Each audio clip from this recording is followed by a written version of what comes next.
Hi, my name's Reilly, and this is who I am.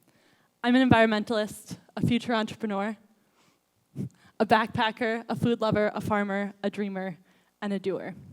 And sustainability wasn't really something that I chose. It was something I was born into. I was born into a very, very green family.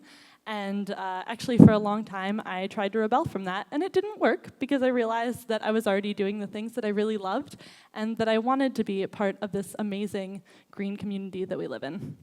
And so when I went off to college, it was no surprise to myself or a lot of people in my life that I took on a lot. I'm the moderator of the Tree House, which is the environmentally friendly house at my school. I lead these 11 amazing people every day in doing house projects, environmental work around campus, and weekly house meetings, and they are amazing. They're my tribe. They are the reason that I do what I do. I love them. I was also the composting intern at my school for some time, which meant that I dug through trash twice a week to take out anything that wasn't compostable, and it was smelly and wonderful because I knew that it was exactly what I wanted to be doing with my lunch hour on Wednesdays and Fridays. This is one of the groups of wilderness trek teams that I have gotten to lead. I have led one, and I'll get to lead another one this spring, and so I get to share my love of nature with the people that are on these treks every year. And I've also been, that says the Ohio Wesleyan Environment and Wildlife Club, if you can't read it. And I've also been the treasurer of the Environment and Wildlife Club at my school for 2 semesters. And I really love getting to do that work with my campus. And a lot of the green movements on campus are student-driven at Ohio Wesleyan. And so getting to be that role, that financial role, is a lot of fun for me. And so with all of that, I knew that I was doing the right things. What I didn't know was that I was doing them in the wrong way until I came upon Project Green Challenge. And so I dove into Project Green Challenge like I've dived into a lot of different aspects of my life, full throttle. I plan to do all 3 challenges every single day for all 30 days of the challenge. And for a while, that worked out really well for me. And then it stopped working so well. So for the first 21 days of the challenge, I did all 3, and it often took me 6 to 8 hours a day to do them. I was losing sleep. I wasn't doing my homework. My support systems were kind of failing because I was just never around anymore. And so in addition to the list of things that I told you about in the beginning, I gained a new list. I was overworked, exhausted, depressed, anxious, jaded, and unable to keep going. Simply put, it was unsustainable. It's very dark, I'm sorry. So I woke up on the 22nd of October, which just so happens to be exactly a month ago today, feeling terrible. I didn't want to get out of bed. I finally dragged myself out of bed and cried for about 4 hours because my list of things to do was taller than me, and I'm not a short person. And so I had to decide what to do with that. And so after crying for a while and making a list of possible things that I could do, I did what any other 22-year-old college student would do. I called my mom. And my mom is my personal hero, and I'm so lucky to have my hero on speed dial because not a lot of people can say that, but she is the reason that I am the way I am, and I love her. And so she kind of talked me down and was like, okay, it's going to be okay, everything's going to be fine, we're going to get through this together. And the first thing she said to me was, I'm really sorry I made you this way. And I thought about it, and I was like, yeah, you do take on a lot, too. That's true. Maybe we should both slow down a little bit. And so she asked me what I wanted to do. And I told her, honestly, I want to crawl back into bed for about 4 days, and then I want to wake up and I want to do my homework. And so between talking with her and talking to, again, this tribe of mine that I have at school, my housemates, I realized that I needed to give up.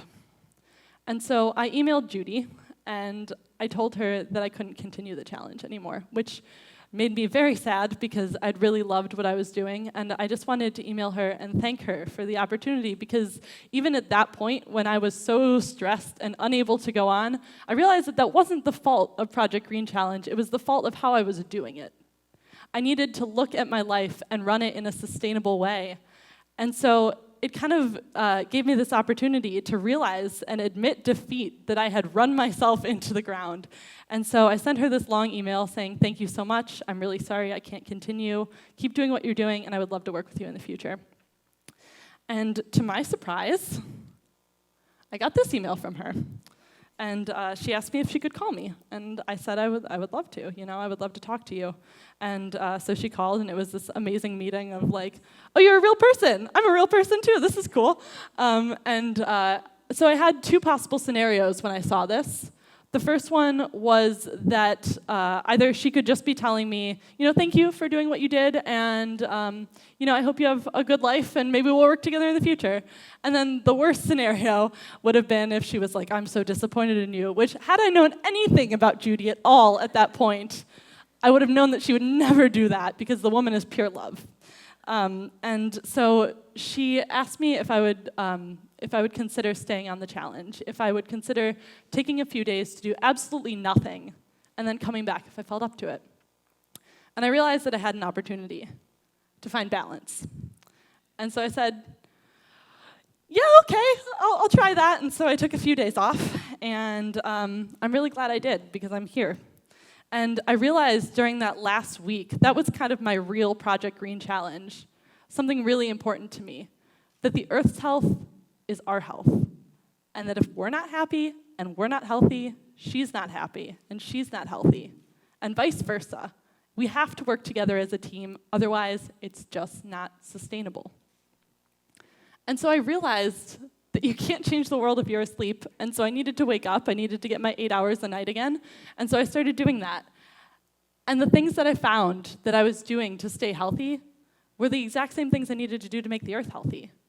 By shopping at local farmers markets and community markets, I was adding nutrients back to my diet, and I was also keeping pesticides out of the earth from factory farming.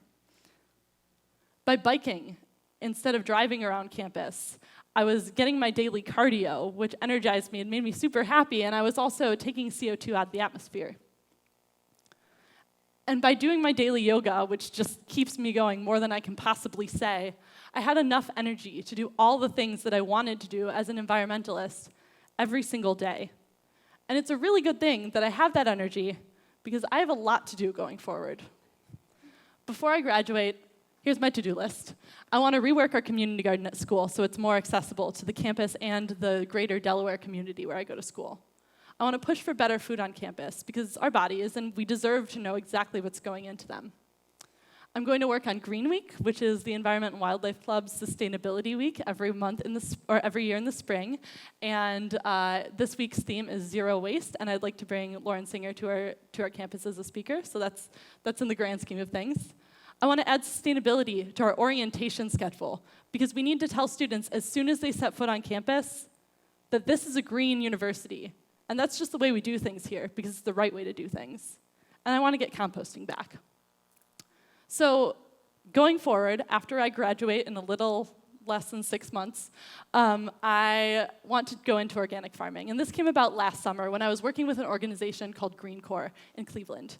And Green Corps is this amazing organization that takes tiny little plots of inner city Cleveland land and turns them into farms. And so I had the opportunity to supervise 10, 15 to 18-year-old students in the Cleveland area and work with them and see them get inspired about growing vegetables, which is not something you see in teenagers a whole lot. And so that was really, really amazing. And I want to do that. I came up with my mission that summer. And this is my mission: that all humans, regardless of socioeconomic status, race, or location, deserve access to safe organic food grown right down the street. It shouldn't be something that we have to discuss. It should just be a right. And I want to work to make it that way. And so I plan on working in inner city Columbus after I graduate to do that. And then this is my dream that's far in the future, but not too far to talk about. I want to own my own farm-to-table, completely sustainable restaurant. I want to do it zero waste, if possible, and I want to have most of the food grown in-house. So I want raised beds in the dining area, and I want vertical growth systems hanging from the ceiling so that your tomatoes are literally drooping down over you as you eat. I want a large hoop house out back with a community dining center down the table where people can talk about the sustainable ideas that we need to continue our future. And I want to do it with a pay-what-you-can method, because I think that all people deserve access to this. It shouldn't be a matter of privilege whether we get good local food or not. It's just something that needs to happen. And so by the power of altruism and the good of people, I believe that I can make this happen. And I learned this through Project Green Challenge. Had I not done this challenge, this 30-day / 1 week / lifelong adventure, I wouldn't be where I am. And so thank you so much to the Turning Green staff. Thank you so much to the other finalists for inspiring me this whole week. Thank you to my support system back home. And thank you all for listening.